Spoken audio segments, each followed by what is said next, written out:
So, you're finally awake? From now on, erase your name and your past from your mind. You just have to do exactly as I say. Escape? Don't even dream about it. The moment this box closes, the world will forget you ever existed.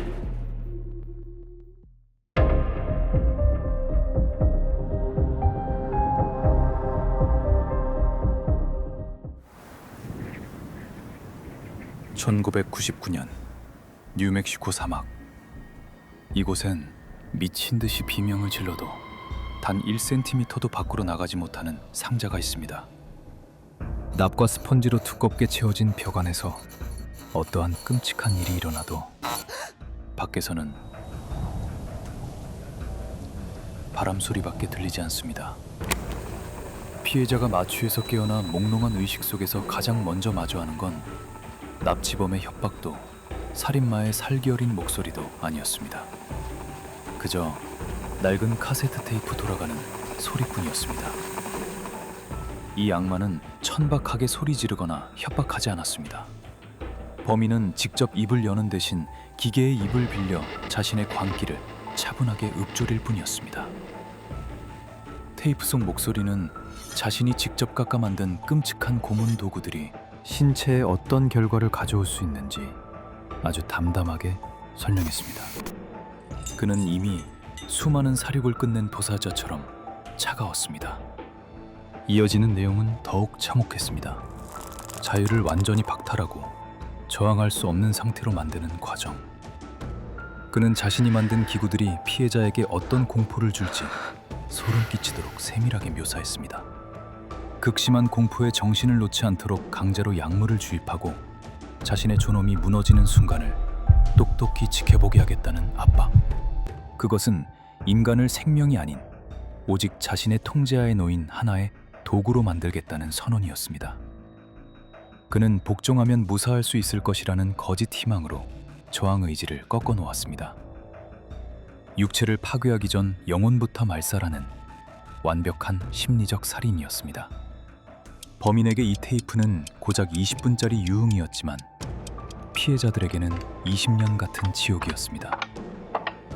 앞으로 닥쳐올 끔찍한 운명을 기계음으로 예습해야 했던 그 짧은 시간. 1초가 1분처럼 늘어지는 늪 속에서 그들은 숨이 붙어있는 채로 무너져 내려야 했습니다. 그는 이곳을 감옥이라 부르지 않았습니다. 자신의 장난감 상자, 토이박스라고 불렀습니다. 사건의 무대는 뉴멕시코주 시에라 카운티. 도시 이름부터 마치 이 사건은 예견이라도 한 듯 기묘합니다. 진실 혹은 결과. TV쇼 이름을 딴 이 도시는 거대한 엘리펀트 뷰트 호수를 품고 있어 낚시꾼과 캠핑족이 끊임없이 오가는 곳입니다. 하지만 화려한 호수를 조금만 벗어나면 끝을 알 수 없는 황무지와 인적이 끊긴 트레일러 단지가 펼쳐집니다. 사람들이 붐비는 유동성과 사막의 철저한 고립성. 범인 데이비드 파커레이는 이 두 가지가 공존하는 맹점을 노렸습니다. 외부에서 온 관광객이나 히치하이커가 쥐도 새도 모르게 사라져도 사람들은 그저 원래 떠돌이였겠지, 다른 도시로 이동했겠지라고 치부하기 쉬운 환경이었으니까요. 이 도시는 그에게 있어 사냥터이자 완벽한 은폐 장소였습니다.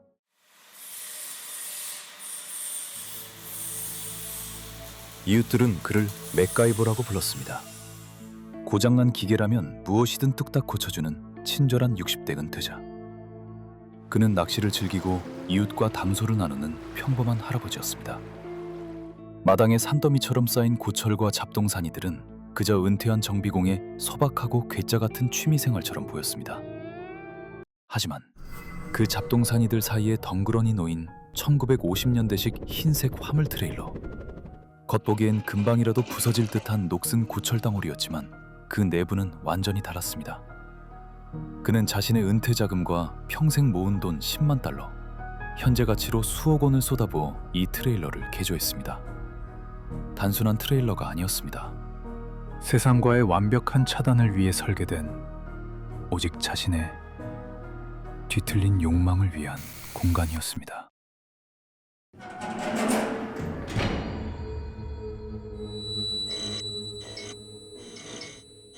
문을 열고 들어서는 순간 코를 찌르는 것은 오래된 기계 기름 냄새와 강한 소독약, 그리고 지울 수 없는 비릿한 피비린내였습니다. 천정에 달린 창백한 불빛 아래에는 그림자조차 숨을 곳이 없었습니다. 하지만 시각이나 후각보다 더 끔찍한 건 첨가, 아니 소리의 부재입니다. 바닥부터 천장까지 고밀도 방음제로 빈틈없이 둘러싸인 이곳은 육중한 철문이 닫히는 순간 세상과 완전히 단절된 진공 상태가 됩니다. 목이 찢어져라 비명을 질러도 손톱이 빠지도록 벽을 두드려도 이 소리는 절대 밖으로 나갈 수 없습니다. 밖에서는 그저 바람이 스치는 소리만 들릴 뿐입니다. 이 압도적인 침묵은 피해자에게 아무도 나를 도울 수 없다, 나는 여기서 절대 나갈 수 없다는 절망감을 심어주는 가장 잔인한 고문도구였습니다. 방의 중앙에는 기괴한 물체가 놓여 있었습니다. 그가 폐업한 병원에서 직접 가져온 낡은 의료용 의자였습니다. 그리고 그 위 천장에는 대형 거울이 각도에 맞춰 설치되어 있었습니다. 이 거울의 용도는 명백했습니다. 묶인 채 공포에 질린 자신의 모습을 피해자가 강제로 지켜보게 하는 것입니다. 거울은 피해자의 인격을 철저히 말살하고 자신이 그저 하나의 소모품으로 전락했음을 시각적으로 각인시키는 악마적인 장치였습니다. 벽면을 볼까요? 피해자를 결박하고 억압하기 위한 각종 도구들이 용도별로 자를 댄 듯 완벽하게 정리되어 있었습니다. 그에게 피해자는 인격체가 아닌 그저 자신의 실험을 위해 사용되고 전시되어야 할 생체 표본에 불과했습니다. 벽에 걸린 저 도구들은 수리가 목적이 아닙니다. 인간으로서의 존엄을 무너뜨리고 철저히 파괴하기 위해 설계된 기계들이었습니다.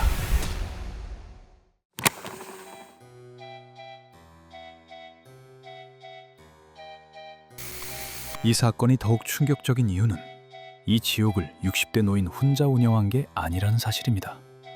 그에게는 조력자가 있었습니다. 그의 여자친구 신디 핸디, 그리고 믿기 힘들게도 그의 친딸까지 범행에 가담했습니다.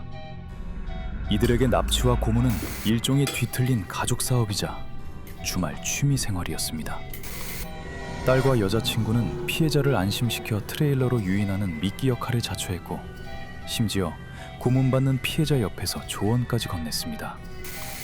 피해자 입장에서 같은 여성에게, 그것도 엄마나 딸 같은 사람들에게 배신당했다는 사실은 육체적 상처보다 더 큰 정신적 붕괴를 가져왔을 것입니다.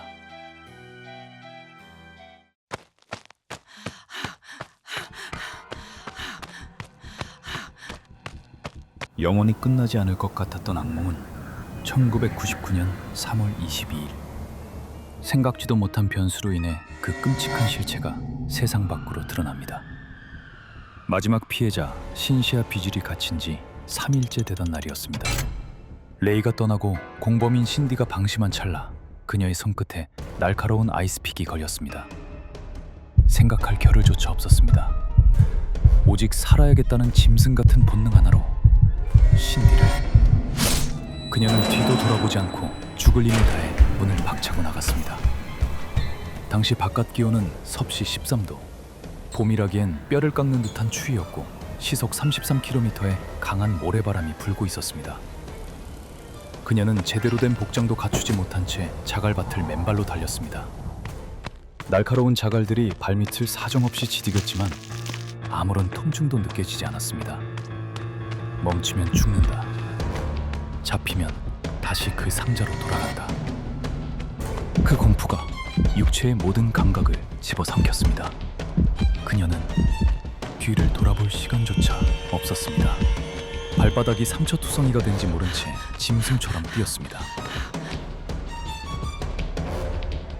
도로변으로 뛰쳐나간 신시아는 지나가는 차를 향해 절박하게 손을 흔들었습니다. 하지만 세상은 잔혹했습니다. 운전자들의 눈에 비친 그녀는 피해자가 아니었습니다.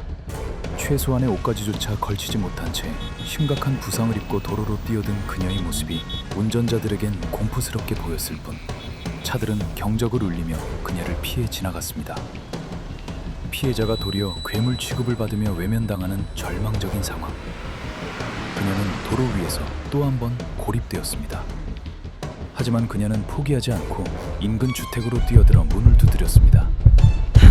집주인이 그녀의 처참한 상태를 보고 경악하며 경찰에 신고하면서 이 악마의 민낯이 세상에 드러나게 됩니다.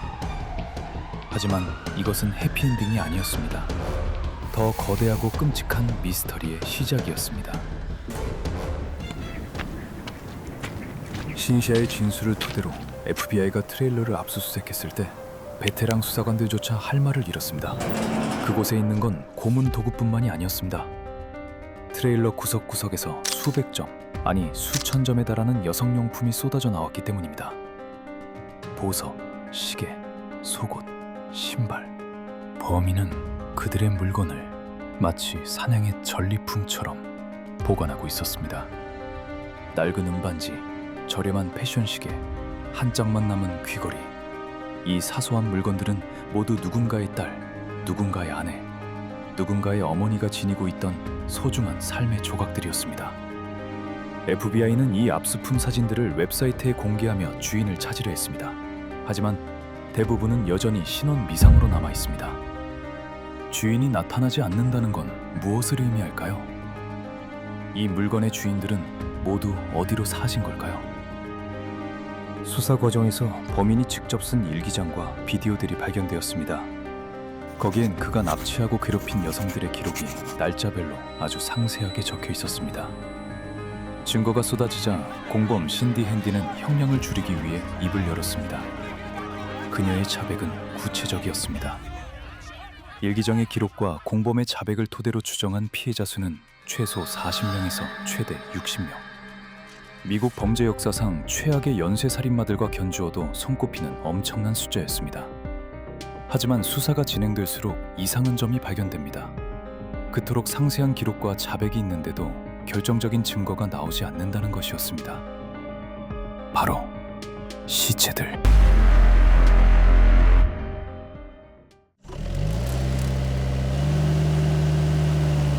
FBI와 경찰은 트레일러 주변 땅을 모두 파헤치고 광활한 엘리펀트 뷰트 호수 바다까지 샅샅이 뒤졌습니다.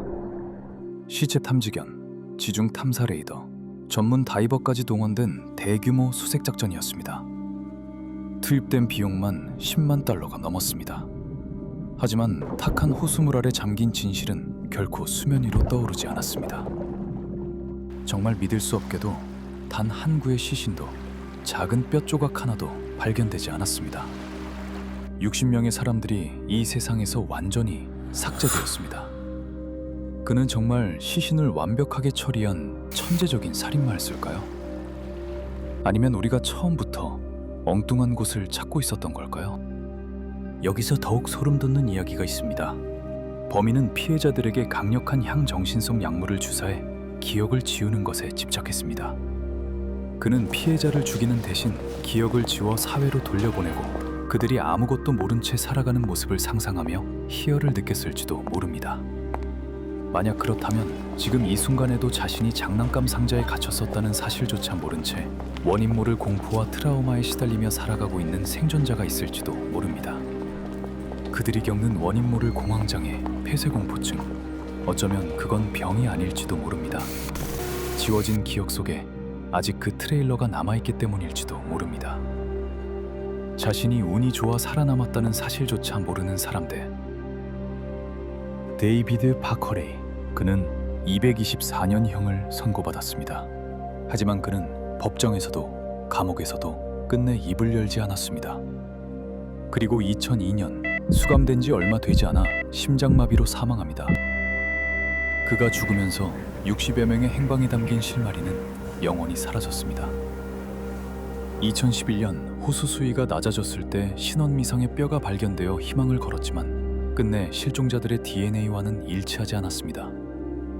어쩌면 저 탁한 호수 바닥 아래엔 아직도 수십 명의 끔찍한 피해자들이 쇠사슬에 묶인 채 가라앉아 있을지도 모릅니다. 토이박스는 다쳤고 악마는 죽었습니다. 하지만 피해자들과 유족들에게 그 악몽은 아직 끝나지 않았습니다.